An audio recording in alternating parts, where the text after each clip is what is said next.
എല്ലാവർക്കും നമസ്കാരം. Welcome to another episode of humans of health care. This is Radhika Diju, medical student, Calicut medical college. ഇന്നും നമ്മുടെ കൂടെ ഉള്ളത് നമ്മുടെ കഴിഞ്ഞ എപ്പിസോഡിന്റെ ഗസ്റ്റായ ഡോക്ടർ ശങ്കർ മഹാദേവൻ സാറാണ്. നമ്മൾ തൊട്ട് മുമ്പുള്ള എപ്പിസോഡിൽ കുറേ പബ്ലിക് ഇഷ്യൂസും കൺസേൺസും അഡ്വൈസസും ഒക്കെ സാറിൻ്റെ അടുത്ത് ചോദിച്ചിട്ടുണ്ടായിരുന്നു. പക്ഷേ സാറിൻ്റെ MBBS ലൈഫ് എങ്ങനെയായിരുന്നു? MBBS ടൈമത്തെ മെമ്മറീസ്, അതിനുശേഷം എങ്ങനെയാണ് PG സ്പെഷ്യാലിറ്റി ഡിസൈഡ് ചെയ്തത്, അവിടെ ഫേസ് ചെയ്ത ചാലഞ്ചസ്, എന്തിനു പറയണം, സ്വന്തമായ ഒരു പ്രൈവറ്റ് ക്ലിനിക്ക് തുടങ്ങി അത് വളരെ സക്സസ്ഫുള്ളി ഫ്രണ്ടിലേക്ക് കൊണ്ടുപോകുന്ന ഒരാളും കൂടിയാണ്. സാറിന്റെ പല പോഡ്കാസ്റ്റിലും നിങ്ങൾ ചിലപ്പം സാറ് അസുഖങ്ങളുടെ സിംറ്റംസിനെ കുറിച്ചൊക്കെ സംസാരിക്കുന്നത് കേട്ടിട്ടുണ്ടാവും. പക്ഷെ നമ്മുടെ ഇവിടുത്തെ അപ്രോച്ച് ഡിഫറെൻ്റ് ആണ്. സാറിന്റെ പേഴ്സണൽ ജേർണിനെ കുറിച്ച് നമുക്ക് അറിയണ്ടേ? അതാണ് നമ്മൾ ഇന്ന് ഇവിടെ ഡിസ്കസ് ചെയ്യാൻ പോകുന്നത്. Welcome sir. First of all വന്നതിൽ വലിയ സന്തോഷം. സാർ പല പോഡ്കാസ്റ്റിലും പോയിട്ടുണ്ടാവും, സാർ രോഗങ്ങളെ കുറിച്ച് സംസാരിച്ചിട്ടുണ്ടാവും. നമുക്ക് അറിയേണ്ടത് സർ ആസ് എൻ ഇൻഡിവിജ്വൽ സാറിൻ്റെ ഇതുവരെയുള്ള ജേർണീനെ കുറിച്ചിട്ടാണ്. സോ സർ എപ്പോഴാണ് തീരുമാനിക്കുന്നത് ഒരു ഡോക്ടർ ആവണം? ആ ഒരു ഇൻസ്പിറേഷൻ എവിടെ നിന്നാണ് വന്നിട്ടുള്ളത്? ചെറുപ്പത്തിൽ നമ്മളൊക്കെ ചുറ്റും കണ്ടിട്ടുള്ള ഡോക്ടർമാർ, അന്നത്തെ കാലത്തെന്ന് പറഞ്ഞാൽ ഡോക്ടർമാർ വളരെ കുറവുള്ള ഒരു സമയം കൂടിയിട്ടാണ്. അപ്പം അന്ന് ആ ഡോക്ടേഴ്സിനൊക്കെ കിട്ടുന്ന ഒരു റെസ്പെക്റ്റ് ഉണ്ടല്ലോ. അപ്പം നമ്മൾ ആ വൈറ്റ് കോട്ടിനോട് കാണുന്ന ഒരു റെസ്പെക്റ്റ്, നമ്മുടെ സ്റ്റെത്തസ്കോപ്പിനോട് കാണുന്ന ഒരു ഭ്രമം, ഒരു ഇത്. അപ്പം അത് ചെറുപ്പകാലത്ത് സ്വാഭാവികമായും അത് മനസ്സിൽ കൂടി പറ്റിയിട്ടുണ്ട്. പക്ഷേ ഇതൊക്കെ നമുക്ക് എത്ര കണ്ട് നമുക്ക് ഡോക്ടറാവാൻ പറ്റുമെന്നുള്ള ഒരു എന്താ പറയുക, ഒരു ഉറപ്പൊന്നും അന്നത്തെ കാലത്ത് നമുക്ക് ഇല്ല. കാരണം സീറ്റുകൾ വളരെ കുറവാണ്, എൻട്രൻസ് എഴുതണം, കടമ്പകൾ ഒരുപാടുണ്ട് കടക്കാനായിട്ട്. ഇതൊക്കെ കഴിഞ്ഞിട്ട് വേണം നമുക്കൊരു MBBS കിട്ടാനായിട്ട്. അത് കിട്ടിക്കഴിഞ്ഞാൽ തന്നെ അന്നത്തെ കാലത്ത് ആകെ 700 സീറ്റാണ് മൊത്തം അന്ന് കേരളത്തിലുള്ളത്. കാരണം അന്ന് ആകെ പ്രൈവറ്റ് മെഡിക്കൽ കോളേജ് ഇല്ല, 5 മെഡിക്കൽ കോളേജ് മാത്രമാണുള്ളത്. അതിൽ തിരുവനന്തപുരത്തും കോഴിക്കോടും മാത്രമാണ് സീറ്റുകൾ കൂടുതലുള്ളത്. ബാക്കിയൊക്കെ ആലപ്പുഴ, കോട്ടയം, തൃശ്ശൂർ, ഈ 3 മെഡിക്കൽ കോളേജ് ഇത്രയേ ഉള്ളൂ. പിന്നീട് കുറേ കാലം കഴിഞ്ഞിട്ടാണ് പിന്നീട് സഹകരണ മേഖലയിൽ ഒരു കോളേജ് വരുന്നത്, പരിയാരം മെഡിക്കൽ കോളേജ് വരുന്നത്. പിന്നീട് നമ്മുടെയൊക്കെ ഈ പ്രൈവറ്റ് മെഡിക്കൽ കോളേജുകളൊക്കെ, ഇന്നിപ്പോൾ കേരളത്തിൽ ഏതാണ്ട് 33-ലധികം മെഡിക്കൽ കോളേജുകൾ ഇന്ന് ഇപ്പോൾ കേരളത്തിൽ തന്നെയുണ്ട്. അപ്പോൾ അന്നത്തെ ഒരു സാഹചര്യത്തിൽ നമ്മൾ വരുന്ന സമയത്ത് നമുക്ക് ഒരു ഡോക്ടർ എന്ന് ഭയങ്കര റെയറാണ് ഒരു കാണുമ്പോഴത്തേക്ക്, അല്ലേ? എപ്പോഴും അപ്പം എൻ്റെയൊക്കെ കുട്ടിക്കാലത്ത് നമ്മൾ നോക്കുമ്പോൾ കുറച്ച് വീട്ടിൻ്റെ അടുത്തൊക്കെ ഉള്ള കുറച്ച് ഡോക്ടർമാർ എന്ന് പറയുന്നത് തന്നെ നമ്മളിങ്ങനെ കാണുമ്പോൾ ഇങ്ങനെ നോക്കിയിരിക്കും, ഇങ്ങനെ വളരെ ഇങ്ങനെ അന്തം വിട്ട് നോക്കിയിരിക്കുക എന്നൊക്കെ പറയുന്ന പോലെ. അപ്പം എൻ്റെ കൊച്ചു കാലത്ത് എൻ്റെ ആദ്യത്തെ ഒരു ഓർമ്മ എന്ന് പറയുന്നത് തന്നെ ഒരു കരുണാകരൻ നായർ ഡോക്ടർ എന്ന് പറഞ്ഞിട്ട് ഒരു ഡോക്ടർ എൻ്റെ വീടിൻ്റെ അടുത്ത് ഉണ്ടായിരുന്നു. അതുപോലെ ഒരു നാരായണൻ നായർ ഡോക്ടർ എന്ന് പറഞ്ഞിട്ടൊരു ഡോക്ടറുണ്ട്. പിന്നെ അടുത്തൊരു ഹോസ്പിറ്റൽ ഉണ്ടായിരുന്നു, അതാണ് ഞാൻ ആദ്യമായിട്ട് കാണുന്ന ഒരു ആശുപത്രി തന്നെ, കുമാർ ഹോസ്പിറ്റൽ എന്ന് പറയും. അന്നൊരു കുമാർദാസ് എന്ന് പറയുന്ന ഒരു ഡോക്ടറാണ് അതിൻ്റെ അകത്തുള്ളത്. അപ്പോൾ അദ്ദേഹം ഈ പറഞ്ഞ പോലെ ഒരു വലിയൊരു കുടവേറൊക്കെ ആയിട്ട് ഒരു സ്റ്റെതസ്കോപ്പൊക്കെ തൂക്കി ഒരു വെള്ളക്കോട്ടൊക്കെ ഇട്ട് ഇങ്ങനെ നടന്നു വരുമ്പോൾ കാണുമ്പോൾ തന്നെ നമുക്കൊരു കണ്ടാലൊരു ചേലാണ് അതിൻ്റെ അകത്ത്. അപ്പം അങ്ങനെ ഈ കാണുന്ന സമയത്ത് നമുക്ക് ഉള്ളിൽ എവിടെയോ കയറിപ്പറ്റി. പക്ഷേ ഇതൊക്കെ നടക്കും എന്നുള്ള ഒരു ഉറപ്പൊന്നുമില്ല. അപ്പം അതുകൊണ്ട് അങ്ങനെ ആരോടും അങ്ങനെ പറഞ്ഞിട്ട് ഇങ്ങനെ ഡോക്ടർ ആവണം അല്ലെങ്കിൽ മോഹം എന്താണെന്ന് ചോദിച്ചു കഴിഞ്ഞാൽ ഡോക്ടർ ആവണം. പഠിക്കാനൊക്കെ ഭയങ്കര മിടുക്കനായിരുന്നു. ഓക്കെ, പഠിക്കാൻ കുഴപ്പമുണ്ടായിരുന്നില്ല, ഒരു അത്യാവശ്യം മിടുക്കുണ്ടെന്ന് വേണേൽ പറയാം. അങ്ങനെ 10th ഒക്കെ കഴിഞ്ഞു. ഞാൻ എൻ്റെ നാട് കൊല്ലത്താണ് പഠിച്ചത്. കൊല്ലത്ത് ഗവൺമെൻറ് സ്കൂളിലാണ് പഠിച്ചത്. അവിടെ ഒരു government model boys high school എന്ന് പറഞ്ഞ സ്കൂളുണ്ട്. മിക്കവാറും ദിവസങ്ങളിൽ സമരമായിരിക്കും സ്കൂളിൽ, കാരണം ഗവൺമെൻറ് സ്കൂളാണ്, ഇഷ്ടംപോലെ രാഷ്ട്രീയ ഇതൊക്കെ ഉള്ളതാണ്. അപ്പോൾ അതിൻ്റെ സമരമൊക്കെ ഒരു വശത്തേക്ക് നമുക്ക് നടക്കും. നമ്മളെ സമയത്തുള്ള ഒരു 10:30, 9:30 ക്ലാസ് തുടങ്ങിയാലും മിക്കവാറും 10:30 ആകുമ്പോഴത്തേക്ക് വീട്ടിൽ വരാം. കഴിവതും മിക്കവാറും ദിവസങ്ങളിലൊക്കെ സമരങ്ങളൊക്കെ ഉണ്ടാവും. അപ്പോൾ ഇതിനിടയ്ക്കാണ് പഠനങ്ങളൊക്കെ നടക്കുന്നത്. ഇങ്ങനെ അത് കഴിഞ്ഞു. പിന്നെ SLCക്ക് മോശമില്ലാത്തൊരു മാർക്ക് കിട്ടി. പ്രീ ഡിഗ്രി അവിടെ കൊല്ലത്ത് തന്നെയാണ്, SM കോളേജിൽ ജോയിൻ ചെയ്തു. SM കോളേജിൽ പഠിക്കുന്ന സമയത്ത് ഈ എൻട്രൻസ് കോച്ചിങ്, ഇന്ന് കാണുന്ന പോലുള്ള വലിയ കോച്ചിങ് സെൻറ്ററുകളൊന്നും ഒരുപാടില്ല. അന്നത്തെ കാലത്ത് ഉള്ളത് യൂണിവേഴ്സൽ എന്ന് പറഞ്ഞിട്ടുള്ളത്, പിന്നെ അവർ എന്ന് പറഞ്ഞിട്ട്, അതും നമുക്ക് എല്ലായിടത്തും ഒന്നുമില്ല, തിരുവനന്തപുരത്താണ് സെൻറ്റർ ഉള്ളത്. അപ്പം ഇവിടെ നിന്ന് ട്രെയിനിൽ കയറി തിരുവനന്തപുരത്ത് പോയി ശനി ഞായർ ദിവസം കോച്ചിങ് ഒരു അറ്റൻഡ് ചെയ്യും, തിരിച്ചു വരും. അങ്ങനെ പഠനമൊക്കെ നടന്ന് എൻട്രൻസ് എഴുതി. പിന്നെ ഒരു തരത്തിലും കിട്ടുമെന്നുള്ള യാതൊരു ഉറപ്പൊന്നുമില്ല. ഭയങ്കര കോമ്പറ്റീഷനാണ്. കോമ്പറ്റീഷൻ അന്നത്തെ സമയത്തോളം ഭയങ്കര കോമ്പറ്റീഷനാണ്. കാരണം ഈ സീറ്റുകൾ ഇത്രയല്ലേ ഉള്ളൂ. അത് പിന്നെ മാത്രമല്ല, മെറിറ്റിൽ അന്ന് 325 സീറ്റ് മാത്രമാണ്, ബാക്കി ഉള്ളത് റിസർവേഷൻ, ആ കാറ്റഗറി അങ്ങനെ പോകും. അപ്പം മെറിറ്റിൽ നിങ്ങൾ കണക്കണമെങ്കിൽ ഈ കേരളത്തിൽ 325-നുള്ളിൽ വരണം, എന്നാൽ മാത്രമേ നിങ്ങൾക്ക് അത് മെറിറ്റിൽ കണക്കാൻ പറ്റുള്ളൂ. സാറിന്റെ ബാച്ചിൽ അപ്പോൾ എത്ര സ്റ്റുഡൻസ് ഉണ്ടായിരുന്നു Trivandrum medical college? Trivandrum medical കോളേജിൽ ഞങ്ങൾ 200 പേരാണ്. 200 പേര്. കാലിക്കറ്റ് മെഡിക്കൽ കോളേജിൽ അതുപോലെ 200 പേര്. പിന്നെ 100 പേര്, ഇപ്പൊ 100 പേര് വെച്ചിട്ട് പിന്നെ ബാക്കി തൃശ്ശൂരും കോട്ടയം, അങ്ങനെയാണ് 700 സീറ്റ് എന്നുള്ള ഒരു ഇതിൽ വരുന്നത്. അപ്പോൾ അങ്ങനെ എൻട്രൻസ് എഴുതി. എൻ്റെ ശരിക്കും സെക്കൻഡ് ചോയ്സ് എന്ന് പറയുന്നത് ഫോറസ്ട്രി ആയിരുന്നു, BSc ഫോറസ്ട്രി ആയിരുന്നു. എന്നുവെച്ചാൽ അമ്മ ഫോറസ്റ്റിൽ വർക്ക് ചെയ്തിരുന്നത്. അപ്പം അതുകൊണ്ട് അമ്മയുടെ വലിയൊരു ആഗ്രഹമായിരുന്നു ഒന്നുമില്ലെങ്കിൽ ഡോക്ടർ ആവാൻ പറ്റിയില്ലെങ്കിൽ ഒരു റേഞ്ച് ഓഫീസറെങ്കിലും ആയി കാണാൻ പറ്റുമല്ലോ. അപ്പോൾ അതുകൊണ്ട് തന്നെ ഫോറസ്ട്രിയാണ് അന്ന് ഒരു സെക്കൻഡ് ഒരു ചോയ്സ് ആയിട്ട് വെച്ചത്. പക്ഷെ അന്ന് ജോയിൻ ചെയ്യണമെങ്കിൽ റേഞ്ച് ഓഫീസറായിട്ടൊക്കെ ജോയിൻ ചെയ്യണം, ഈ BSc ഫോറസ്ട്രിയിൽ ജോയിൻ ചെയ്യണമെങ്കിൽ നിങ്ങൾക്ക് ഇത്ര ചെസ്റ്റ് അളവ് വേണം, ഇത്ര ഹൈറ്റ് വേണം എന്നൊക്കെ പറഞ്ഞിട്ടുണ്ട്. അന്നത്തെ എൻ്റെ കോലം കണ്ടാൽ ഒരു പക്ഷേ ചെസ്റ്റ് അളവ് വെച്ചാൽ തന്നെ അത് കിട്ടുകയില്ലായിരുന്നു അതിൻ്റെ അകത്ത്. കാരണം എത്ര 78 സെൻറ്റിമീറ്ററോ വെയിറ്റ്, വളരെ മെലിഞ്ഞിട്ടായിരുന്നു. അപ്പം അടുത്തൊരു ഡോക്ടർ സർട്ടിഫിക്കറ്റ് ഇത് ചെയ്യണം, ഡോക്ടർ സർട്ടിഫിക്കറ്റ് ഇത്ര ഇത് വേണം എന്നൊക്കെ. അപ്പോൾ ചെസ്റ്റ് സർക്കംഫറൻസ് ഒക്കെ മെഷർ ചെയ്തപ്പോൾ ആകെ ഒരു 4-5 സെൻറ്റിമീറ്റർ കുറവാണ്. അപ്പോൾ ഡോക്ടർ പറഞ്ഞു അടുത്ത 2 മാസം കൊണ്ട് എങ്ങനെയും ഭക്ഷണമൊക്കെ കഴിച്ച് കുറച്ച് ചെസ്റ്റ് സർക്കംഫറൻസ് ഒക്കെ ഉണ്ടാക്കി വെച്ചോ എന്നൊക്കെ പറയും. അപ്പം നമ്മളിങ്ങനെ BSc ഫോറസ്ട്രി ഒക്കെ കിട്ടും അതിന് പോകാമെന്നൊക്കെ പറഞ്ഞിരുന്നപ്പോഴാണ് MBBSന് വന്നത്. അങ്ങനെ MBBSന് ജോയിൻ ചെയ്തു. ഓക്കെ. അപ്പോൾ ഫാമിലീൻ്റെ ഒക്കെ റെസ്പോൺസ്, അമ്മയൊക്കെ പ്രൗഡായിരുന്നു? എല്ലാവർക്കും ഭയങ്കര സന്തോഷമായിരുന്നു, നാട്ടുകാർക്ക് ഭയങ്കര സന്തോഷമായിരുന്നു. കാരണം ഈ പറഞ്ഞ പോലെ നാട്ടിൽ നിന്നൊക്കെ ആ ചുറ്റുവട്ടത്ത് നിന്ന് പഠിച്ചിരുന്ന സ്കൂളിൽ നിന്ന് കുറേ, കാരണം ഗവൺമെൻറ് സ്കൂളിലാണെന്ന് ഞാൻ പറഞ്ഞല്ലോ. അപ്പം അതിനുശേഷം അവിടെ നിന്ന് ഒരു ഡോക്ടർ വരുന്നതിന് കുറേ കാലത്തിന് ശേഷമാണ് അങ്ങനെ ഒരു ഇത് വരുന്നത്. ചുറ്റുവട്ടത്തു നിന്ന് ആൾക്കാർ വരുമ്പോഴത്തേക്ക് അവർക്ക് സന്തോഷമാണ്, നാട്ടുകാർക്ക്, കുടുംബക്കാർക്ക് സന്തോഷമാണ്, വീട്ടിൽ ഭയങ്കര സന്തോഷമാണ്, അച്ഛനും അമ്മയ്ക്കും പെങ്ങൾക്കും ഒക്കെ ഭയങ്കര സന്തോഷമാണ്. അങ്ങനെ തിരുവനന്തപുരം മെഡിക്കൽ കോളേജിലേക്ക് കടന്നു വന്നു. പിന്നെ അവിടെ നിന്നുള്ള കോളേജ് ലൈഫ് എങ്ങനെയായിരുന്നു? നമുക്ക് എല്ലാവർക്കും അറിയുന്ന ഒരു കാര്യമാണ്, കോളേജ് ലൈഫ് ഭയങ്കര കളർഫുൾ ആയുള്ള ഒരു ഭാഗമാണ് ഒരാളുടെ ലൈഫത്തെ. അപ്പോൾ സാറിൻ്റെ കോളേജ് ലൈഫ് മെമ്മറീസ് എങ്ങനെയാണ്? എൻ്റെ കോളേജ് ലൈഫ്, ഞാൻ അന്ന് അവിടെ മെഡിക്കൽ കോളേജിൽ ജോയിൻ ചെയ്യുമ്പോൾ തന്നെ വീണ്ടും അവിടെ ഒരു സമരത്തോട് കൂടിയിട്ടാണ്. അതായത് 91 മെഡിക്കൽ സമരം, ഈ പ്രൈവറ്റൈസേഷനെതിരെയും ഒക്കെ ആയിട്ട് വരുന്ന ഒരു വലിയൊരു സമരം നടന്നുകൊണ്ടിരിക്കുന്ന ഒരു കാലഘട്ടമാണ്. ആ ഒരു സമരത്തോടനുബന്ധിച്ചിട്ടാണ് മെഡിക്കൽ കോളേജിലേക്ക് ജോയിൻ ചെയ്തത്. ഞാനന്ന് അന്ന് മെഡിക്കൽ കോളേജിൽ, തിരുവനന്തപുരം മെഡിക്കൽ കോളേജ് 3 ഹോസ്റ്റലാണ്. മെൻസ് ഹോസ്റ്റൽ 3 എണ്ണമാണുള്ളത്. ലേഡീസ് ഹോസ്റ്റൽ ക്യാമ്പസിൻ്റെ അകത്താണ്, ഇത് ക്യാമ്പസിൻ്റെ പുറത്താണുള്ളത്. ഇതിൽ സെക്കൻഡ് ഹോസ്റ്റലിലാണ് അന്ന് വന്നവരൊക്കെ, പുതുതായിട്ട് വന്നവരൊക്കെ ഉള്ളിലേക്ക് വരിക, ജോയിൻ ചെയ്യുക. അപ്പോൾ ഒരു മുറിയിൽ തന്നെ 3 പേരുണ്ടാവും. ബെഡ് എന്ന് പറയുന്നത് ഈ നല്ല തകരപ്പാളി കൊണ്ട് ഉണ്ടാക്കിയ ഈ പഴയ ആശുപത്രി കിടക്കുന്ന പോലത്തെ ബെഡായിരിക്കും. അതിൻ്റെ പുറത്തൊരു കോസടി ഇട്ട് കിടക്കുക എന്നുള്ളതാണ്. എണീറ്റ് കഴിഞ്ഞാൽ മുതുകത്ത് നല്ല പാടുണ്ടാവും ഇതുപോലെ. അപ്പോൾ അങ്ങനെ ഒരു സാഹചര്യത്തിലാണ് നമ്മൾ കോളേജിലേക്ക് അല്ലെങ്കിൽ ഹോസ്റ്റലിലേക്ക് പ്രവേശനം നടത്തുന്നത് തന്നെ. സമരമൊക്കെ ആയതുകൊണ്ട് തന്നെ വളരെ പെട്ടെന്ന് ആൾക്കാരുമായിട്ടൊക്കെ മിങ്കിൾ ചെയ്യാൻ പറ്റി, ഈ സീനിയേഴ്സുമായിട്ടൊക്കെ വളരെ പെട്ടെന്ന്. അപ്പോൾ റാഗിങ്, അന്നത്തെ കാലത്ത് റാഗിങ് ഉണ്ട്, അത്യാവശ്യം മോശമല്ലാത്ത നല്ല രീതിയിൽ റാഗിങ് ഉണ്ട്. പക്ഷേ ഈ സമരമാകുമ്പോൾ നമുക്ക് എപ്പോഴും ഒരു അഡ്വാൻറ്റേജ് ഉള്ളത് എന്താ വെച്ചാൽ സീനിയേഴ്സുമായിട്ട് വളരെയധികം ക്ലോസ് ആവും നമ്മൾ പെട്ടെന്ന്. അപ്പം അങ്ങനെ ശരിക്കും ഞാൻ പറയുക, ഞാനാക്കി മാറ്റിയതെന്ന് പറയുന്നത് എപ്പോഴും എൻ്റെ ഹോസ്റ്റൽ ലൈഫും അന്നത്തെ സുഹൃത്ത് ബന്ധങ്ങളും ഒക്കെ തന്നെയാണ്. കാരണം അവിടെ വെച്ചിട്ടാണ് ഞാൻ എൻ്റെ ഒരു ട്രാൻസ്ഫോർമേഷൻ തന്നെ ശരിക്കും നടക്കുന്നത്. അപ്പം ഈ നമ്മൾ ആരാണ് എന്നുള്ളത് നമുക്കൊരു തിരിച്ചറിയാൻ പറ്റുന്ന ഒരു സമയം, ഒരു സാഹചര്യം, അത് ശരിക്കും ആ ഒരു ലൈഫ് പീരീഡിൽ, പ്രത്യേകിച്ച് എല്ലാവരുടെ കാലഘട്ടത്തിലും ഉണ്ടാവും. ഒരു 18 വയസ്സ് മുതൽ ഒരു 22-23 ഇയേഴ്സ് വരെയുള്ള ഭയങ്കര ഡെസിസീവായിട്ടുള്ളൊരു പീരീഡാണത്. നമ്മൾ ഒരു ചേഞ്ചസ് നടക്കുന്ന ഒരു കാലം കൂടിയിട്ടാണത്. നമ്മളിലുണ്ടാകുന്ന മാറ്റം ഫിസിക്കലി മാത്രമല്ല, നമ്മൾ മെൻ്റലി നമ്മൾ ഭയങ്കരമായിട്ട് സ്ട്രോങ് ആവുന്ന നമുക്ക് വല്ലാണ്ടൊരു കരുത്ത് തോന്നുന്ന ഒരു സമയം കൂടിയിട്ടാണത്. പലപ്പോഴും നമ്മൾ പല അപകടങ്ങളിൽ ചെന്ന് ചാടും ഉണ്ട്, പക്ഷേ കുറേ കാര്യങ്ങൾ ഇങ്ങനെ ചാടി തന്നെയാണ് നമ്മൾ പഠിക്കുക അതിനകത്ത്. അപ്പം കുറേ മണ്ടത്തരങ്ങളായിരിക്കും നമ്മുടെ അന്നത്തെ ഒരു സമയത്തെ ഒരു വിചാരമുണ്ടല്ലോ, നമ്മളെല്ലാം നമ്മൾ ചെയ്തെല്ലാം ശരിയാണ്, നമ്മളാണ് ശരി എന്നുള്ള ഒരു ഇതിലോട്ട് കുറേ കഴിയുമ്പോൾ നമുക്കൊരു തിരിച്ചറിവുണ്ടാവും അതിൻ്റെ അകത്ത്. അപ്പോൾ ശരിക്കും ഹോസ്റ്റൽ ലൈഫ് ശരിക്കും ഞാൻ എൻജോയ് ചെയ്തു. എന്നെ സംബന്ധിച്ചോളം ഹോസ്റ്റലിൽ ഭയങ്കരമായിട്ട് എൻ്റെ കുറേ നല്ല സുഹൃത്തുക്കളുണ്ട്. ഇപ്പോഴും മിസ് ചെയ്യുന്ന ഒരു കാര്യമാണോ? ഇപ്പോഴും തീർച്ചയായും. ഞാൻ ഇപ്പോഴും തിരുവനന്തപുരത്ത് പോയാലും ഞാൻ എപ്പോഴും ഹോസ്റ്റലിൽ ഒന്ന് ജസ്റ്റ് ഒന്ന് കയറിയിട്ട് അവിടെയൊക്കെ പോയി ഒന്ന് കണ്ടിട്ട് വരും. ഇപ്പോഴും ചില പഴയ ആൾക്കാർ, മെസ്സിലെ ആൾക്കാരൊക്കെ ഉണ്ട് അവിടെ. ഞാൻ എല്ലാവരുമായിട്ട് ഭയങ്കര നല്ല സൗഹൃദത്തിലായിരുന്നു. അവിടുത്തെ ഈ ഫോൺ ബോയ്, മെസ്സിലെ ആൾക്കാർ ഒക്കെ ആയിട്ട് തന്നെ. ഇപ്പം നമ്മൾ കുറച്ച് നേരത്തെ ലേറ്റ് ആയപ്പോൾ അവർ നമുക്ക് വേണ്ടിയുള്ള ഫുഡ് എടുത്ത് മാറ്റി വെക്കുക, പിന്നെ എന്തെങ്കിലും നല്ല സാധനങ്ങളൊക്കെ ഉണ്ടെങ്കിൽ എടുത്തൊന്ന് മാറ്റി വെക്കുക, ഇതൊക്കെ അവർ നമുക്ക് വേണ്ടിയിട്ട് ചെയ്തു തരും. കാരണം അത്ര ഒരു ബന്ധം കൂടി അങ്ങോട്ടും ഇങ്ങോട്ടും ഉണ്ടായിരുന്നു. സർ എങ്ങനത്തെ ഒരു സ്റ്റുഡൻ്റ് ആയിരുന്നു അക്കാഡമിക്കലി? ഭയങ്കര ബ്രൈറ്റ് ആയ അല്ലെങ്കിൽ ഭയങ്കര ക്യൂരിയസ് ആയ? ബേസിക്കലി ഞാൻ ആക്ച്വലി MBBSന് ജോയിൻ ചെയ്തപ്പോൾ ഓൾറെഡി MBBS കിട്ടിയ മാതിരിയാണ് നമുക്ക് തോന്നുക. ഇനിയെല്ലാം വന്നല്ലോ, ഇനിയിപ്പോൾ ഇത് ഇത് വലിയൊരു പാരാവാരമാണെന്ന് അറിയുന്നത് പിന്നെ ഇത് കുറച്ച് കഴിയുമ്പോഴാണ് പിന്നെ നമുക്ക് മനസ്സിലാകുക അല്ലേ? എക്സാം ഒക്കെ ഇത് MBBS ജോയിൻ ചെയ്യുമ്പോൾ കിട്ടി, ഇനി MBBS ആയല്ലോ, ഇനിയിപ്പോൾ എന്താ ഒരു ഡിഗ്രി ആയെന്നുള്ള രീതിയിലാണ്. അപ്പോൾ ആദ്യത്തെ കുറച്ച് കാലഘട്ടമൊക്കെ ഇതുപോലെ ഇങ്ങനെ ആയിരുന്നു.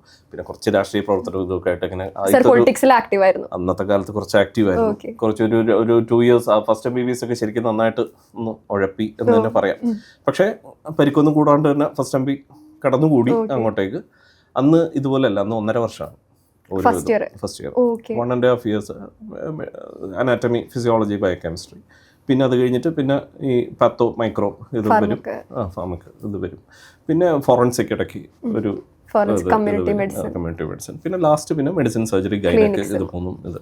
അപ്പം 4.5 + 1 year അങ്ങനെ 5.5 years ആണ്. പക്ഷെ ഞങ്ങളുടെ ബാച്ച് എന്ന് പറയുന്നത് വളരെ വിചിത്രമായിരുന്നു. ഒന്നാമത് ഞങ്ങൾക്ക് കുറേ സമയം സമരം മൂലം ഇതാക്കി. അപ്പം ഒരു 1.5 വർഷമായപ്പോൾ നമ്മുടെ എക്സാം എടുത്ത് വന്നപ്പോഴാണ് മനസ്സിലായത് ഒന്നും പഠിച്ചിട്ടില്ല എന്നുള്ളത്. അപ്പം ഈ പരീക്ഷ എങ്ങനെയെങ്കിലും ഒന്ന് മാറ്റി വെക്കാമല്ലോ. ലാസ്റ്റ് അപ്പം അന്ന് പരീക്ഷ മാറ്റി വെക്കാനൊക്കെ വളരെ എളുപ്പമാണ്. അപ്പം എളുപ്പമെന്ന് പറഞ്ഞു കഴിഞ്ഞാൽ ഈ പറഞ്ഞ പോലെ കുറച്ച് രാഷ്ട്രീയ അത്യാവശ്യം കുറച്ച് ഇതൊക്കെ ഉള്ളതുകൊണ്ട് എങ്ങനെയെങ്കിലുമൊക്കെ തിരുവനന്തപുരത്താണല്ലോ. അപ്പം കോളേജ് UC ഇവരൊക്കെ എന്തെങ്കിലുമൊക്കെ പിടിച്ച് നേരെ പോയി അവരോടൊക്കെ കാര്യങ്ങൾ പറഞ്ഞ് ഒന്ന് പരീക്ഷ മാറ്റി വയ്ക്കും. ഒരു 2 ആഴ്ച കഴിഞ്ഞ് അടുത്ത ഡേറ്റ് വരും. അപ്പോഴാണ് തോന്നുന്നത് പിന്നെയും ഒന്നുകൂടെ 2 ദിവസം കൂടെ കിട്ടിയാൽ കുറച്ചുകൂടെ പഠിക്കാമല്ലോ. വീണ്ടും എങ്ങനെയെങ്കിലും അതും കൂടെ മാറ്റി വെച്ചു. അങ്ങനെ ഞങ്ങളുടെ ബാച്ച് 3 പ്രാവശ്യമായിട്ട് ഞങ്ങൾ എക്സാം മാറ്റി വെച്ചിട്ട് ഫസ്റ്റ് MB എഴുതുന്നത് തന്നെ. ഓക്കെ സാർ, ഇപ്പോൾ കുറേ ഇവൻറ്റ്സ് പറഞ്ഞു. ഏറ്റവും മെമ്മറബിൾ ആയിട്ടുള്ള ഒന്ന്, ചിലപ്പം അത് റാഗിങ് ആവാം, അല്ലെങ്കിൽ സാറിൻ്റെ പ്രൊഫസർ പറഞ്ഞിട്ടുള്ള എന്തെങ്കിലും ഒരു കാര്യമാവാം. സാർ അത് ത്രൂ ഔട്ട് MBBS ലൈഫ് കൊണ്ട് നടന്നിട്ടുള്ള ഒരു മെമ്മറി, അല്ലെങ്കിൽ സാറിനെ ഗൈഡ് ചെയ്തിട്ടുള്ള ഒരു ഇവൻറ്റ്, അങ്ങനെ എന്തെങ്കിലും ഉണ്ടോ? ഗൈഡ് ചെയ്തിട്ടുള്ള കുറേ ഇവൻറ്റ്സ് ഉണ്ട്, കുറേ അധികം ഇവൻറ്റ്സ് ഉണ്ട്. 1-2 ഞാൻ ജസ്റ്റ് ഷെയർ ചെയ്യാം അതിൻ്റെ അകത്ത്. ഒന്ന്, ഈ ഫസ്റ്റ് MB സമയത്ത് നമ്മൾ എല്ലാം ഇങ്ങനെ ഇരിക്കുന്ന സമയത്ത്, ക്ലാസ് റൂമിൽ ഇരിക്കുന്ന സമയത്ത്, ഈ ഇവിടുത്തെ പാനി തന്നെയാണ്, കാലിക്കറ്റ് മെഡിക്കൽ കോളേജ് പോലെ തന്നെ സ്റ്റേജ്ഡായിട്ട് ഇങ്ങനെയുള്ള ക്ലാസ് ബെഞ്ചസ് ആണ്. അപ്പോൾ അതിലിരിക്കുന്ന നമ്മുടെ ഒരു ഫ്രണ്ടുണ്ട്, കുറച്ച് ലേറ്റായിട്ടാണ് വന്നത്. അപ്പം ക്ലാസ് എടുത്തുകൊണ്ടിരിക്കുന്ന അനാറ്റമി പ്രൊഫസർ സ്വർണം മേഡമാണ്. സ്വർണ്ണ മേഡം പിന്നീട് പ്രിൻസിപ്പലും ഇതൊക്കെ ആയിട്ടൊക്കെ റിട്ടയർ ആയതാണ്. അപ്പോൾ സ്വർണ്ണ മേഡം ക്ലാസ് എടുത്തുകൊണ്ടിരിക്കുകയാണ്. അപ്പോൾ ഇവൻ വളരെ കൂളായിട്ട് കോട്ടും ഇട്ടിങ്ങനെ സൈഡിൽ കൂടെ ഇങ്ങനെ ചരിഞ്ഞിങ്ങനെ നടന്നു വരികയാണ്. അപ്പോൾ ഇത് കണ്ട ഉടൻ തന്നെ സ്വർണ്ണ മേഡം പൊക്കി നേരെ ചോദിച്ചു, നീ ആരാണ്? മോഹൻലാലോ? ഉള്ളടക്കത്തിലെ മോഹൻലാലാണോ എന്ന് ചോദിച്ചു. അപ്പോൾ അവനോട്. അപ്പം ഞങ്ങൾക്കൊക്കെ ഭയങ്കര, അപ്പം മേഡം സിനിമ കണ്ടിട്ടുണ്ടെന്ന് മനസ്സിലായി. അപ്പം നമ്മൾ തലേദിവസം പോയി കണ്ടേച്ചാണ് ക്ലാസ്സിൽ വന്നിരിക്കുന്നത്. അപ്പം മേഡത്തിന് കണ്ടു എന്ന് മനസ്സിലായി, മേഡത്തിന് മോഹൻലാലിനെ ഇഷ്ടമാണെന്ന് മനസ്സിലായി. അല്ലേ പിന്നെ അങ്ങനെ ഒരു ഇതിനകത്ത് പറയില്ലല്ലോ അതിൻ്റെ അകത്ത്. അപ്പം അങ്ങനെ ഈ പറഞ്ഞ പോലെ കുറച്ച് മോഹൻലാലിൻ്റെ ക്യാരക്ടേഴ്സ്, ഈ സിനിമ ചെയ്തിട്ടുള്ള ക്യാരക്ടേഴ്സുമായിട്ട് എനിക്ക് ഭയങ്കര എൻ്റെ ഒരു ഫേവറേറ്റ് ആക്ടറാണ്. അപ്പം ഞാൻ MBBS ജോയിൻ ചെയ്യുന്നതിൻ്റെ തൊട്ട് തലേന്ന് കണ്ട സിനിമയാണ് അമൃതംഗമയ. അമൃതംഗമയിൽ ഒരു മെഡിക്കൽ സ്റ്റുഡൻ്റായിട്ടും പിന്നെ ഒരു ഡോക്ടറായിട്ടും ഒക്കെ ആണല്ലോ മോഹൻലാൽ. ഡോക്ടർ ഹരിദാസ് എന്ന് പറയുന്ന കഥാപാത്രം. അപ്പോൾ അതിൻ്റെ അകത്തൊരു റാഗിങ് സീനൊക്കെ ഉണ്ട്. റാഗ് ചെയ്തിട്ട് വിനീത് മരിച്ചു പോകുന്നൊരു സീനൊക്കെ ഉണ്ട്. അപ്പം ഞാൻ അപ്പോഴാണ് ശരിക്കും നമ്മൾ ഈ റാഗിങ് എന്തായിരിക്കും എന്നുള്ളത് കാണുന്നത്. ഇനിയിപ്പോൾ ഇതെല്ലാം ഫേസ് ചെയ്യേണ്ടി വരുമല്ലോ, ഈ റാഗിങ് ഈ സിനിമ കണ്ടിട്ടാണ് ഈ MBBS ജോയിൻ ചെയ്യാനായിട്ട് പോകുന്നത്. അപ്പം ആ ഒരു വിഷ്വൽസ് എപ്പോഴും മനസ്സിൽ ഇങ്ങനെ ഉണ്ടായിരുന്നു, റാഗിങ്ങിനെ കുറിച്ചിട്ട് മേടിച്ചതായിട്ട്. പിന്നീടൊരു സീൻ ഓർമ്മയിലുള്ളത്, പെട്ടെന്ന് പറയുമ്പോൾ ഓർക്കാൻ പറ്റുന്നതെന്ന് പറയുന്നത്, ഒന്ന് സർജറി പോസ്റ്റിങ്ങിൻ്റെ സമയത്ത്, സർജറി ഹൗസ് സർജൻസി സമയത്താണത്. ഹൗസ് സർജൻസി സമയത്ത് ഫസൽ മരക്കാർ സാറിൻ്റെ യൂണിറ്റിലായിരുന്നു ഞാനന്ന് ഉണ്ടായിരുന്നത്. ഫസൽ മരക്കാർ സാർ ഒരു പ്രത്യേക സ്വഭാവക്കാരനാണ്. അപ്പം എല്ലാവർക്കും പേടിയാണ്, മറ്റുള്ള ഈ PGസിനായാലും പേടിയാണ്, MOസിനായാലും പേടിയാണ്, സ്റ്റുഡൻസിന് പിന്നെ തീരെ പേടിയാണ്, ഒക്കെയാണ്. പക്ഷേ സാറ് ഇങ്ങനെ എല്ലാ ഹൗസ് സർജൻസിനെ കൊണ്ട് ഈ പേഷ്യൻസ് എന്തെങ്കിലും കിടക്കുമ്പോൾ ചെറിയ ICUലൊക്കെ ഉണ്ടെങ്കിൽ മോണിറ്റർ ചെയ്യാനായിട്ട് പറയും. ഒരു ദിവസമുണ്ട്, സൺഡേ ആയപ്പോണ്ട് ഞാൻ അന്നൊരു വേറൊരു പരിപാടിയൊക്കെ ആയിട്ട് പ്ലാൻ ചെയ്ത് വെച്ചിരിക്കുക. അപ്പോൾ യാത്ര എൻ്റെ മുടങ്ങുകയും ചെയ്യും. ഒരു റൗണ്ട്സ് കഴിഞ്ഞൊരു 10-10 ആയപ്പോൾ പറഞ്ഞ്, നീ പോയിട്ട് ICUൽ ആ പേഷ്യൻ്റ് ഉണ്ട്, രാവിലെ മുതൽ വൈകുന്നേരം വരെ അവിടെ ഇരുന്ന് പൾസും BPയും റെസ്പിറേറ്ററി റേറ്റും നോക്കിയിട്ട് ഇരിക്കുക, എന്നിട്ട് വിളിച്ചു പറയുക. ഓരോ മണിക്കൂർ കൂടുമ്പോൾ എന്നെ വിളിച്ചു പറയണമെന്നോ. അപ്പം ഞാൻ സാറിന് ഈ പൾസും BP റെസ്പിറേറ്ററി റേറ്റും നോക്കാനായിട്ട് ഞാൻ എന്തിനാ ഇരിക്കുന്നത്, അവിടുത്തെ സ്റ്റാഫ് നേഴ്സ് ഇല്ലേ, സ്റ്റാഫ് നേഴ്സ് പോയിട്ട് നോക്കില്ലേ. ഞാൻ തിരിച്ചു ചോദിച്ചു. അപ്പോൾ സാർ എന്നോട് പറഞ്ഞു, അതെന്താ, അത് നിനക്ക് നോക്കിയാൽ എന്താണെന്ന് ചോദിച്ചു. ഞാൻ പറഞ്ഞു, അത് നോക്കേണ്ട കാര്യമൊന്നും എനിക്കില്ല, ഞാൻ എന്തിനാണ് നോക്കുന്നത്, അത് അവിടെ സിസ്റ്റർമാരില്ലേ, വാർഡിലെ സിസ്റ്റർമാരില്ല. അപ്പോൾ നമ്മൾ ഒന്നാമത് ഈ ഹൗസ് ഏജൻസി ആകുമ്പോൾ തന്നെ നമ്മളങ്ങോട്ട് ഇറങ്ങാനുള്ള ഒരു തയ്യാറെടുപ്പില്ല, അങ്ങനെ ഓടാൻ വേണ്ടിയിട്ട് ഇങ്ങനെ നിൽക്കുകയാണ്, അതായത് ഡോക്ടറായി എന്നുള്ള രീതിയിൽ നിൽക്കുക. അപ്പോൾ ആ ഒരു ആവേശത്തിലും എൻ്റെ ഒരു എന്താ പറയുക, ഒരു പൊട്ട ബുദ്ധിയിൽ ഞാൻ അങ്ങനെ ചോദിച്ചതാണ് സാറിൻ്റെ അടുത്ത്. സാറ് ഉത്തരം ഒന്നും പറഞ്ഞില്ല. പക്ഷേ ഇത് ചോദിച്ച ചോദ്യം കേട്ട് PGസിനൊക്കെ ഭയങ്കര ഇഷ്ടമായി. കാരണം അവരൊക്കെ ഒരുപാട് കാലമായി ചോദിക്കണം എന്ന് പറഞ്ഞിരുന്ന ആഗ്രഹമാണ്. ആ ഒരു ചോദ്യം ഞാൻ എടുത്തങ്ങ് ചോദിച്ചത്. കുറച്ച് ഇവരെന്നെ തോളത്തൊക്കെ കയറ്റിയിട്ട് അങ്ങോട്ട് കണ്ടു. ഞാൻ ഹുസൈനാണ്, എന്നാലും ഇവരെല്ലാവരും കൂടെ എന്നെ തോളത്തൊക്കെ കയറ്റി കൊള്ളാടാ നീ മിടുക്കനാ ഭയങ്കര സംഭവം എന്നൊക്കെ പറഞ്ഞ് എന്നെ പിടിച്ച് പൊക്കിക്കൊണ്ടൊക്കെ കാണാം. പക്ഷേ ഞാനന്ന് വൈകുന്നേരം വരെ ഇരുന്ന് നോക്കി. കുറച്ച് കഴിഞ്ഞ് പിറ്റേ ദിവസം തിയേറ്ററായിരുന്നു, ഊട്ടിയായിരുന്നു. അപ്പം സാറ് വാഷ് ചെയ്യാനായിട്ട് ഇങ്ങനെ നിൽക്കുകയാണ്. ഞാനവിടെ അപ്പുറത്ത് നിൽപ്പുണ്ട്, ഹൗസ് ഏജൻറ്റിലേക്ക് ഇങ്ങനെ നിൽപ്പുണ്ട്. അപ്പോൾ എന്നെ വിളിച്ചിട്ട് പറഞ്ഞു വാഷ് ചെയ്യാൻ പറഞ്ഞു കേസിൽ.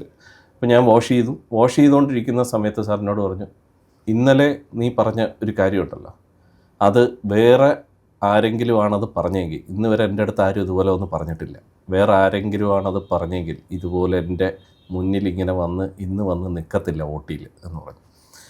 അപ്പം ഞാൻ പറഞ്ഞു, എനിക്കപ്പോൾ അതിൻ്റെ ഒരു തിരിച്ചറിവുണ്ടായി. ഞാൻ പറഞ്ഞു, സാർ സോറി, ഞാനങ്ങനെ മനഃപൂർവ്വം ഉദ്ദേശിച്ചല്ല, ഞാനങ്ങനെ എനിക്കൊരു വേറൊരു പ്രോഗ്രാമൊക്കെ ഇങ്ങനെ പോകാനായിട്ട് ഇങ്ങനെ ഉള്ളപ്പോഴാണ് സാർ ഇങ്ങനെ പറഞ്ഞു. അപ്പോൾ ഞാൻ അറിയാണ്ടങ്ങ് പറഞ്ഞു പോയതാണ്, ക്ഷമിക്കണം എന്നൊക്കെ പറഞ്ഞു. സാർ എന്നെ കൊണ്ടുപോയി അസിസ്റ്റ് ചെയ്യിപ്പിച്ചു. ഒരു തൈറോയ്ഡക്ടമി ആയിരുന്നു, എന്നെ കൊണ്ടുപോയി അസിസ്റ്റ് ചെയ്തു, തിരിച്ചു പോകും. പക്ഷേ അത് കഴിഞ്ഞിട്ട് അതെൻ്റെ മനസ്സിൽ ഇപ്പോഴും ഒരു ഇതായിട്ട് നിൽപ്പുണ്ട്. കാരണം പല കാര്യങ്ങളും നമ്മുടെ സീനിയേഴ്സ് അല്ലെങ്കിൽ പ്രൊഫസേഴ്സ് ഇവർ നമ്മളോട് പറയുമ്പോൾ, ഈവൻ യു ആർ ഓൾസോ അല്ലേ ഗോയിങ് ടു ഹൗസ് സയൻസിലോട്ട് എത്തുന്ന സമയത്ത് ഇപ്പോൾ ചിലപ്പോൾ ബ്ലഡ് എടുക്കാൻ പറയും, ഇതൊന്നും നമ്മൾ പറയും ഹൗസ് സയൻസിൻ്റെ ഡ്യൂട്ടിയല്ല ബ്ലഡ് എടുക്കുക, ഇഞ്ചക്ഷൻ കൊടുക്കുക നമ്മുടെ ഡ്യൂട്ടിയല്ല, അത് സിസ്റ്റർമാരില്ലേ അവർ ചെയ്തു. പക്ഷേ ഈ ഒരു സമയത്ത് മാത്രമാണ് നമുക്ക് പഠിക്കാൻ പറ്റുക. ഈ ലേണിംഗ് പ്രോസസ്സ് എന്ന് പറയുന്നത് ഏറ്റവും ഉത്തമമായ സമയം എന്ന് പറയുന്നത് ഈ പറയുന്ന ഒരു ഹൗസ് ഏജൻസി പീരീഡാണ്. ഈ പീരീഡിൽ നിങ്ങൾക്ക് എന്ത് തെറ്റും കാണിക്കാം, എന്ത് റബ്ബിഷും നിങ്ങൾക്ക് ചെയ്യാം. കാരണം നിങ്ങളാരും പെയിനലൈസ് ചെയ്യില്ല. നിങ്ങൾക്ക് മുകളിൽ ആൾക്കാരുണ്ട്, പറഞ്ഞു തരാൻ ആൾക്കാരുണ്ട്. തെറ്റുകൾ നിങ്ങൾക്ക് ചെയ്യാൻ പറ്റുന്നൊരു സമയം എന്ന് പറഞ്ഞാൽ ഇതാണ്. പിന്നീട് പുറത്തിറങ്ങിയിട്ട് നിങ്ങൾക്ക് തെറ്റ് ചെയ്യാൻ പറ്റില്ല. അതിൻ്റെ അത് നിങ്ങൾ തെറ്റ് ചെയ്യാണ്ട് കുറ്റമറ്റതായി വളരെ പെർഫെക്റ്റായിട്ട് ഇറങ്ങാനുള്ള ഒരു സമയമാണ്. ആ സമയത്ത് നിങ്ങളിതെല്ലാം നാളെ എപ്പോഴേലും പോയിട്ട് ഒരു IV ലൈൻ പെട്ടെന്ന് ഒരാൾക്ക് കൊടുക്കേണ്ടി വന്നു, കുത്തിയല്ലേ പറ്റുള്ളൂ അതിൻ്റെ അകത്ത്. അപ്പോൾ പിന്നെ ഞാനിത് ചെയ്യില്ല, ഞാൻ മാറി നിൽക്കും, ഞാൻ സീനിയർ ഡോക്ടറാണ്, ഞാൻ മാറി നിൽക്കും എന്ന് പറഞ്ഞിട്ട് കാര്യമില്ല. അപ്പോൾ ഇത്തരത്തിലുള്ള കാര്യങ്ങളൊക്കെ തന്നെ നമ്മളെ ആ ഒരു ട്രാക്കിലേക്ക് കൊണ്ടുവരുന്നത് എപ്പോഴും ഈ ഹൗസ് ഏജൻസി പീരീഡാണ്. അപ്പം ശരിക്കും അതൊരു തിരിച്ചറിവായിരുന്നു അന്ന്. ഓക്കെ. അപ്പോൾ സാർ അങ്ങനെ ഹൗസ് സർജൻസി ഒക്കെ കഴിയുമ്പോഴേക്ക് തന്നെ സാർ ഡിസൈഡ് ചെയ്തിട്ടുണ്ടായിരുന്നോ ENT ആണ് ഞാൻ സ്പെഷ്യലൈസ് ചെയ്യാൻ പോകുന്നത്, എനിക്കൊരു ENT സർജൻ ആവണം? ആ ഒരു ക്ലാരിറ്റി എപ്പോഴാണ് കിട്ടുന്നത്? സത്യത്തിൽ ഡിസൈഡ് ചെയ്തിട്ടില്ലായിരുന്നു. എന്ന് പറഞ്ഞാൽ ഞാൻ എൻ്റെ MBBS കാലഘട്ടത്തിൽ മുഴുവനും എൻ്റെ ഒരു ആഗ്രഹം എന്ന് പറയുന്നത് ഒരു സാധാരണ ഡോക്ടർ, സാധാരണക്കാരുടെ ഒരു ഡോക്ടർ ആവണം എന്നുള്ളതായിരുന്നു എൻ്റെ മനസ്സിൽ. അതായത് ഞാൻ ഒരിക്കലും ഇന്നുള്ള ഒരു ഇതിനെക്കുറിച്ച് ഞാൻ ആഗ്രഹിച്ചിട്ടുമില്ല, ആലോചിച്ചിട്ടുമില്ല അന്നത്തെ കാലത്ത്. ഇതെല്ലാം ഈ പറഞ്ഞ പോലെ ആ ഒഴുക്കിൽ അങ്ങ് ഒഴുകിപ്പോയി, നമ്മൾ ഓരോ സ്ഥലത്തൊക്കെ എത്തിപ്പെട്ടു, അങ്ങനെ വന്നുപോയി എന്നുള്ളത് തന്നെയാണ്. കുറേയധികം ഒരു സാധാരണക്കാരെ സേവിക്കാൻ പറ്റുന്ന ആ രീതിയിലുള്ള ഒരു നല്ല പേരൊക്കെ വാങ്ങിക്കാൻ പറ്റുന്ന രീതിയിൽ ഒരു ഡോക്ടറായിട്ട്, ഒരു സാധാ MBBS ഡോക്ടർ അങ്ങനെ ഇരിക്കണം എന്നാണ്. പക്ഷേ ഇറങ്ങി കഴിയുമ്പോഴല്ലേ നമുക്കിതിൻ്റെ ഇത് മനസ്സിലാകുന്നത്. കാരണം ഇന്നത്തെ കാലത്ത് നിങ്ങൾ പറയും MBBS കഴിഞ്ഞിട്ട് വിലയില്ല, അന്നും ഇത് തന്നെയായിരുന്നു സ്ഥിതി. 1996 നമ്മൾ ഇറങ്ങുന്ന സമയത്തും ഇത് തന്നെയാണ്. അന്നും നമുക്കൊരു PG കൂടെ ഉണ്ടെങ്കിൽ മാത്രമാണ് നമുക്ക് അതിൻ്റേതായിട്ടുള്ള ഒരു വിലയുള്ളൂ. അപ്പോൾ സ്വാഭാവികമായി ഒരു PG എടുക്കണം. അപ്പോൾ PGയുടെ എൻട്രൻസ് എഴുതണം, എൻട്രൻസ് പഠിക്കണം. അങ്ങനെ ഒരു എൻട്രൻസ് പഠിക്കുന്ന ഒരു കാലഘട്ടം, അതിന് വേണ്ടിയിട്ട് ഒരു പ്രിപ്പയർ ചെയ്യുക. പ്രിപ്പറേഷൻ ഒക്കെ സ്റ്റാർട്ട് ചെയ്തത് നമ്മുടെ ഹൗസ് ഏജൻസി ഒരു 97 കംപ്ലീറ്റ് ആയി കഴിഞ്ഞ് പിന്നെ ഞാൻ എൻ്റെ മാരേജും അപ്പോൾ തന്നെ 98 തന്നെ കഴിഞ്ഞു. അപ്പം കുറച്ച് ഏർലി മാരേജ് ആയിരുന്നു. അപ്പോൾ ആ മാരേജും കഴിഞ്ഞതുകൊണ്ട് തന്നെ എന്താ പറ്റിയെന്ന് വെച്ച് കഴിഞ്ഞാൽ പിന്നെ നമ്മളൊരു കുടുംബമായി. അപ്പോഴേക്ക് വൈഫ് ആക്ച്വലി ബാങ്കിലാണ് അന്ന് പ്രൊഫഷണൽ ഓഫീസറായിട്ട് അന്ന് വർക്ക് ചെയ്യുക. അപ്പോൾ first posting was in Chalakudy. അപ്പം ഞാനും പുള്ളിക്കാരുടെ പുറകിൽ ഞാനും ഇങ്ങനെ ചാലക്കുടിയിലെത്തി. അവിടെ അടുത്തൊരു പരിയാരം എന്ന് പറയുന്ന ഒരു ഹെൽത്ത് സെൻ്റർ ഉണ്ട്. അവിടെ ആതിരപ്പള്ളി വാഴച്ചാൽ പോകുന്ന റൂട്ടാണ്. ആതിരപ്പള്ളി എത്തുന്നതിന് ഒരു 10 കിലോമീറ്റർ മുമ്പ് അവിടെ ഒരു ഒരു പോസ്റ്റിൽ ഹെൽത്ത് സർവീസിൽ വർക്ക് ചെയ്തു കുറച്ച് നാൾ. അപ്പോൾ പാരലലി പഠനം നടന്നു. അപ്പോൾ ചാലക്കുടി തന്നെ എൻ്റെ ഒരു MBBS ബാച്ച്മേറ്റ് ഉണ്ടായിരുന്നു, ഒരു ഷഫീഖ് എന്ന് പറയുന്നത്. അപ്പോൾ ഷഫീഖിൻ്റെ വീട്ടിൽ ചിലപ്പോൾ ഉച്ച കഴിഞ്ഞാൽ ഞങ്ങൾ പോകും, കമ്പൈൻ സ്റ്റഡി നടത്തും. അങ്ങനെ കുറച്ച് കഴിഞ്ഞ് ഇങ്ങനെ നടന്നു. എഗെയിൻ അന്നത്തെ സമയത്ത് ഈ പറഞ്ഞ പോലെ എൻട്രൻസ് ലാഗ് ചെയ്തു, കുറേ സമയമെടുത്തു, എക്സാം വരാൻ കുറേ സമയമെടുത്തു, അത് കഴിഞ്ഞ് റിസൾട്ട് വരാൻ കുറേ സമയമെടുത്തു. അപ്പോഴേക്ക് വൈഫ് അഗെയിൻ ട്രാൻസ്ഫേർഡായി, വീണ്ടും സുൽത്താൻ ബത്തേരി എത്തി. ഞാൻ വീണ്ടും പുള്ളിക്കാരിയുടെ പുറകെ പോയി ബത്തേരിയിലേക്ക്. അവിടെ വീണ്ടും ഒരു MES ഹോസ്പിറ്റൽ, അവിടെ കുറേ നാൾ ആർഎംഒ-ആയിട്ട് അവിടെ വർക്ക് ചെയ്തു. ഇങ്ങനെ ആർഎംഒ-ആയിട്ട് അവിടെ ഉണ്ടായിരുന്നു. ഓൾമോസ്റ്റ് ഒരു 6 months ഞാൻ അവിടെ ഇങ്ങനെ ആർഎംഒ-ആയിട്ട് ഇങ്ങനെ വർക്ക് ചെയ്തുകൊണ്ട്. അപ്പോഴാണ് എൻട്രൻസിൻ്റെ റിസൾട്ട് വരുന്നത്. അപ്പോൾ റിസൾട്ട് വരുമ്പോൾ ഓക്കെ ഇത് നമുക്ക് അന്ന് ഇതാണ് DME ഇപ്പോൾ അലോട്ട്മെൻറ്റ് എടുക്കണം, അലോട്ട്മെൻറ്റ് പോയി എടുക്കും. അലോട്ട്മെൻറ്റ് എടുക്കാനായിട്ട് നമ്മളവിടെ ചെന്ന് നിന്നു പോയി. അപ്പോൾ ENT ഇങ്ങനെ ഇനിയുള്ള സ്പെഷ്യാലിറ്റീസ് ആദ്യമുള്ള എനിക്ക് പണ്ട് എൻ്റെ ഫേവറേറ്റ് സ്പെഷ്യാലിറ്റി ലൈക്ക് ഒരു മെഡിസിൻ അങ്ങനെയൊക്കെ ആയിരുന്നു. പക്ഷേ ഔസൈൻസി സമയത്ത് ഈ ഫസൽ മരക്കാ സാറിൻ്റെ യൂട്ടിൽ തന്നെ ഇരിക്കുമ്പോഴാണ് PGs ഒക്കെ ഇങ്ങനെ പറയുന്നത് you have got A good surgical hand, നീ എന്തുകൊണ്ട് നീ മെഡിസിൻ ഒന്നും പോരും, നീ സർജറി എടുത്താൽ. അങ്ങനെ അന്നത്തെ ആ PGs അവരാണ് എന്നോട് പറഞ്ഞത് നിനക്കൊരു സർജറി ചെയ്യാനുള്ള ഒരു കഴിവുണ്ട്, നീ ഒരു സർജിക്കൽ ഇതിലോട്ട് പോവുക. അപ്പോൾ അങ്ങനെ ഞാൻ നോക്കുമ്പോഴത്തേക്ക് സർജറി നമ്മൾ നോക്കുമ്പോൾ ഒരു വലിയ എമർജൻസി ഒന്നും വരാത്ത അല്ലേ ഒരു ഫീൽഡ് നമ്മൾ നോക്കുകയാണെങ്കിൽ അനസ്തീസിയ ഇപ്പോൾ എടുത്തു കഴിഞ്ഞാൽ അനസ്തീസിയയിൽ എപ്പോഴും ഭയങ്കര തിയേറ്ററിലേക്ക് ഇതിൽ നിൽക്കണം. കാരണം ഫുൾ ടൈം നമ്മൾ ഭയങ്കര വിജിലൻ്റ് ആയിട്ടിരിക്കണം. പിന്നെ ENT ഒഫ്താൽമോളജി ഒക്കെയാണ്, പിന്നെ കുറച്ച് വലിയ എമർജൻസീസ് ഒന്നുമില്ല. നമുക്ക് രാവിലെ മുതൽ ഈ പറഞ്ഞ പോലെ വൈകുന്നേരം വരെയൊക്കെ നിൽക്കാം, എമർജൻസി എടുക്കണമെങ്കിൽ എടുക്കാം, ഇല്ലെങ്കിലും കുഴപ്പമില്ല, ആ രീതിയിൽ പോവാം. അപ്പോൾ അതുകൊണ്ട് എന്നാൽ പിന്നെ ENT. അതിന് തൊട്ട് മുമ്പ് എൻ്റെ മുമ്പിലുള്ള ആളെന്ന് പറയുന്നത് എൻ്റെ അടുത്ത ഫ്രണ്ടാണ് മനോജ് എന്ന് പറയും. അപ്പം മനോജ് എന്ത് ചെയ്തെന്ന് വെച്ചാൽ അവൻ പോയിട്ട് അവന് ഈ പറഞ്ഞ പോലെ കൺഫ്യൂഷനിലായിരുന്നു എന്ത് വേണം. അവന് ഇഷ്ടം അനസ്തീസിയാണ്, പക്ഷേ ഇങ്ങനെ കുറേ കൺഫ്യൂഷനിലൊക്കെ ഇരുന്നിട്ട് അവൻ നേരെ പോയി അലോട്ട്മെൻറ്റ് എടുത്ത് തിരിച്ചു വന്നു. എന്നിട്ട് എന്നോട് പറഞ്ഞു, എടാ ഞാൻ ENT എടുത്തു എന്ന് പറഞ്ഞു. അപ്പോൾ നീ ENT എടുത്തു, നീ ഇത്ര നേരം എൻ്റെ അടുത്ത് അനസ്തീസിയ എന്നൊക്കെ അല്ലേ പറഞ്ഞു. അപ്പോൾ എഗെയിൻ ഞാൻ പോയി തിരിച്ചു വന്നു. ഞാൻ പറഞ്ഞു, എടാ ഞാനും ENT എടുത്തു. അങ്ങനെ again landed up in ENT. ഒരു ഡെസ്റ്റിനി പോലെ വരികയാണ് ചെയ്തത്. ഒന്നും പ്ലാൻഡ് അല്ല. പിന്നെ അഗെയിൻ ഈ പറഞ്ഞ മനോജ് കാലിക്കറ്റിൽ ജോയിൻ ചെയ്തു. അവൻ ട്രിവാൻഡ്രത്തുള്ളവരാണ്, കൊല്ലത്താണ് അവൻ്റെ വീട്. അവൻ ഇവിടെ കാലിക്കറ്റിലാണ് അവൻ്റെ പോസ്റ്റിംഗ് കിട്ടി. ഇവിടെ ഒന്ന് ജോയിൻ ചെയ്തു. കാലിക്കറ്റിൽ ജോയിൻ ചെയ്തു. എൻ്റെ ഒരു 4 ദിവസം വൈകിട്ടാണ് ഞാൻ തിരിച്ച് ഇവിടെ PG വരുന്നത്. അന്ന് ഞാൻ നേരത്തെ പറഞ്ഞ പോലെ ബത്തേരിയാണ് താമസം. എഗെയിൻ തിരിച്ച് അവൻ്റെ കൂടെ തന്നെ ഇവിടെ കാലിക്കറ്റിലെ PG ആയിട്ട് ഞങ്ങൾ രണ്ടും ഇവിടെ PG ആയിട്ട് കാലിക്കറ്റ് മെഡിക്കൽ കോളേജിൽ ജോയിൻ ചെയ്തു. ഓക്കെ. അപ്പോൾ PG ആയിട്ടുള്ള ആ ലൈഫ് എങ്ങനെയായിരുന്നു? എത്രത്തോളം ഡിഫറെൻ്റ് ആയിരുന്നു അത് MBBS ഡേയ്സിൽ നിന്ന്? കാരണം റെസ്പോൺസിബിലിറ്റീസ് കൂടും, മൈൻഡ് സെറ്റ് കുറേ മാറിയിട്ടുണ്ടാവും. സാറിൻ്റെ ആണെങ്കിൽ ഒരു ഏർലി മാരേജും കഴിഞ്ഞു, ഫാമിലി ആയി കഴിഞ്ഞു. അപ്പോൾ എത്രത്തോളം റെസ്പോൺസിബിലിറ്റീസും മൈൻഡ് സെറ്റിലൊക്കെ ചേഞ്ചസ് അത് വരുത്തിയിട്ടുണ്ട്? ആക്ച്വലി PG ലൈഫ് എന്ന് പറയുന്നത് ഈ പറഞ്ഞ പോലെ എഗെയിൻ നമ്മൾ ഹൗസ് സർജൻസിക്ക് നമ്മൾ നിൽക്കുന്ന സമയത്ത് ഒരു 24 hours ഡ്യൂട്ടി തന്നെയാണ്. എപ്പോൾ ഏത് നിമിഷം വേണേലും വിളിച്ച് കഴിഞ്ഞാൽ ചെല്ലണം പോകണം. പക്ഷേ അറ്റ്ലീസ്റ്റ് അതിനൊരു സമയം ഉണ്ടായിരുന്നു. 1 year കഴിഞ്ഞാൽ തീരുമെന്നുള്ളതുണ്ടായിരുന്നു. PGയിൽ അതില്ല. ഈ 3 വർഷം 2 വർഷം അല്ലെങ്കിൽ 3 വർഷം ഇങ്ങനെ നിൽക്കണമല്ലോ ഇങ്ങനെ ഫുൾ ടൈം. അതിപ്പോൾ 24 hours ആണെങ്കിലും 36 hours ആണെങ്കിലും എല്ലാം ഇത് തന്നെ. പക്ഷേ അറ്റ് ദ ടൈം ഈ പറഞ്ഞ പോലെ ഞങ്ങളുടെ ENT ഡിപ്പാർട്ട്മെൻറ്റ് ഭയങ്കര നല്ല ഡിപ്പാർട്ട്മെൻ്റ് ആയിരുന്നു. അന്ന് HOD സലിൽ കുമാർ സാറാണ്. സാറ് ഭയങ്കര സ്ട്രിക്റ്റാണ്. അറ്റ് ദ സെയിം ടൈം ഭയങ്കര എന്താ പറയുക സ്നേഹമുള്ളൊരു ഇതായിരുന്നു. എന്നോട് ഭയങ്കര സ്നേഹമായിരുന്നു, പക്ഷെ ഭയങ്കര സ്ട്രിക്റ്റാണ്. ഒരു രാവിലെ 8 മണി എന്ന് പറഞ്ഞാൽ 8 മണിക്ക് അവിടെ അറ്റൻഡൻസ് അവിടെ ഒപ്പിട്ടുണ്ടാവണം, ഇല്ലാന്നുണ്ടെങ്കിൽ അവിടെ നേരെ വരച്ചേക്കും, ആബ്സെൻ്റ് വെറുതെ വന്നിട്ട് ഇല്ല അതുപോലെ. അപ്പോൾ ആ 8 മണിക്ക് അവിടെ ചെന്നേ വരും. അപ്പം നമ്മൾ ഈ പറഞ്ഞ പോലെ കുടുംബം പ്രാരാബ്ദം ഇതൊക്കെ ഉണ്ട്. അന്ന് വൈഫ് ബത്തേരിയുള്ള സമയത്ത് സാറ്റർഡേ ആകുമ്പോഴത്തേക്ക് എനിക്ക് തിരിച്ച് ഞാനൊന്ന് വീട്ടിൽ പോകും. സൺഡേ ഡ്യൂട്ടി മിക്കവാറും ഇവിടെയുള്ള PGs ആരെങ്കിലും അവരെടുത്ത് തരും. സാറ്റർഡേ ഉച്ചയ്ക്ക് പോകാൻ എൻ്റെ തന്നെ ഒരു വളരെ അടുത്ത ഫ്രണ്ട്, ഇപ്പോഴും വളരെ അടുത്ത ഫ്രണ്ട് മനോജ് മാത്യു. അപ്പം മനോജാണ് എനിക്ക് സാറ്റർഡേ ആകുമ്പോഴത്തേക്ക് മനോജ് ആക്ച്വലി എൻ്റെ 1 year സീനിയർ PG ആണ്. അപ്പം ഇൻസ്പൈറ്റ് ഓഫ് ദാറ്റ് മനോജ് എന്ത് ചെയ്യുമെന്ന് വെച്ച് കഴിഞ്ഞാൽ ഡ്യൂട്ടീസ് ഒന്ന് കോമ്പൻസേറ്റ് ചെയ്ത് തരും. ഓപ്പറേഷൻ നോട്ട്സ് മറ്റേ ഡിസ്ചാർജ് സമ്മറി ഒക്കെ എഴുതണേ എനിക്ക് എഴുതി തരും. ഞാനൊരു 11 ആകുമ്പോൾ മെയിൻ റൗണ്ട്സ് ഒക്കെ കഴിഞ്ഞ് കഴിഞ്ഞാൽ ഞാൻ പെട്ടെന്ന് ഇവിടെ നിന്ന് സ്കൂട്ടാവും, ബത്തേരി പോവും. കുറച്ച് കഴിഞ്ഞിട്ട് പിന്നെ ബത്തേരി നേരെ തിരിച്ച് ഞങ്ങൾ കാലിക്കറ്റിലേക്ക് തന്നെ വന്നു. കാലിക്കറ്റിൽ ഇവിടെ വന്നു. അങ്ങനെ ഇവിടെ ഒരു വാടകയ്ക്ക് ഒരു വീടൊക്കെ എടുത്ത്. പക്ഷെ അന്നത്തെ ഈ സ്റ്റൈപ്പൻഡ് എന്ന് പറയുന്നത് വളരെ കുറവാണ്. അന്ന് എനിക്ക് തോന്നുന്നു 6,000 എങ്ങാണ്ട് 5,500 6,000 അങ്ങനെ എന്താണ് PGസിന് സ്റ്റൈപ്പൻഡ് ഉള്ളൂ. ഹൗസ് സർജൻസിന് ഞങ്ങളുടെ കാലത്താണ് ഹൗസ് സർജൻസി സമയത്ത് അന്ന് സ്റ്റൈപ്പൻഡ് കൂട്ടിയത് 1,800 രൂപ. 1,200 രൂപയിൽ നിന്ന് 1,800 രൂപയാക്കി. സോ അതിൽ വേണം അന്ന് നമുക്ക് ജീവിക്കാനായിട്ട്. പക്ഷേ ഞാൻ അന്നും ഒരു 100 രൂപ ഒരു ഡെപ്പോസിറ്റ്, ഒരു RD പോലെ ഒരു ഡെപ്പോസിറ്റ് പോലെ അന്ന് കൊണ്ടിങ്ങനെ സേവ് ചെയ്യുമായിരുന്നു എല്ലാ മാസവും. ആ ടൈമിൽ സർ തീരുമാനിച്ചിട്ടുണ്ടായിരുന്നോ സ്വന്തമായിട്ട് ഇങ്ങനെ പ്രൈവറ്റ് ക്ലിനിക്ക് സ്റ്റാർട്ട് ചെയ്യണം, അല്ലെങ്കിൽ അത് ഗ്രാജുവലി വന്നൊരു ഐഡിയ ആയിരുന്നോ? ആക്ച്വലി ഞാനത് PG കഴിഞ്ഞ് ഞാൻ എൻ്റെ DNBയും കഴിഞ്ഞ് കാലിക്കറ്റ് മെഡിക്കൽ കോളേജിൽ നിന്ന് ഇറങ്ങുന്ന സമയത്ത് ആ സമയത്ത് എൻ്റെ കൂടെ 1-2 ഫ്രണ്ട്സ് ഉണ്ട്, ഒരുമിച്ച് ചെയ്ത DNB ചെയ്ത ഫ്രണ്ട്സ് ഉണ്ട്. ഡോക്ടർ സുജിത്ത്, ഡോക്ടർ പ്രതാപ് ഒക്കെ. അപ്പോൾ ഞാൻ സുജിത്തിനോടൊക്കെ ഞാൻ പറഞ്ഞിട്ടുണ്ട് ഇതുപോലെ നമുക്ക് എന്താ സ്വന്തമായിട്ട് നീ എൻ്റെ കൂടെ വാ, നമുക്ക് സ്വന്തമായിട്ട് തുടങ്ങാം എന്നൊക്കെ പറഞ്ഞിട്ട് ഞാൻ പറഞ്ഞിട്ടുണ്ട്. അന്നത്തെ ഒരു മോട്ടിവേഷൻ എന്താ വെച്ച് കഴിഞ്ഞാൽ, ഒരു ഇൻസ്പിറേഷൻ എന്ന് പറയുന്നത് അന്ന് അങ്ങനെ ENT സെൻറ്റേഴ്സ് ഒന്നുമില്ല ആ സമയത്തൊന്നും. ഇവിടെ കാലിക്കറ്റിൽ നിന്നല്ല, കേരളത്തിൽ തന്നെ എവിടെയും ENT സെൻറ്റേഴ്സ് ഒന്നുമില്ല.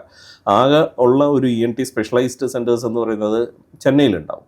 ഇപ്പം ഡോക്ടർ മോഹൻ കാമേശ്വർ മർഫ് എന്ന് പറയും, മദ്രാസ് ENT റിസർച്ച് ഫൗണ്ടേഷൻ. അതുപോലെ തന്നെ KKR ഇൻസ്റ്റിറ്റ്യൂട്ട് എന്ന് പറഞ്ഞാൽ KK രാമലിംഗം, അവരുടെ ഒരു ഇൻസ്റ്റിറ്റ്യൂട്ട്, അവർ മകനും കൂടെ ഒക്കെ നടത്തുന്ന ഒരു ഇൻസ്റ്റിറ്റ്യൂട്ടുണ്ട്.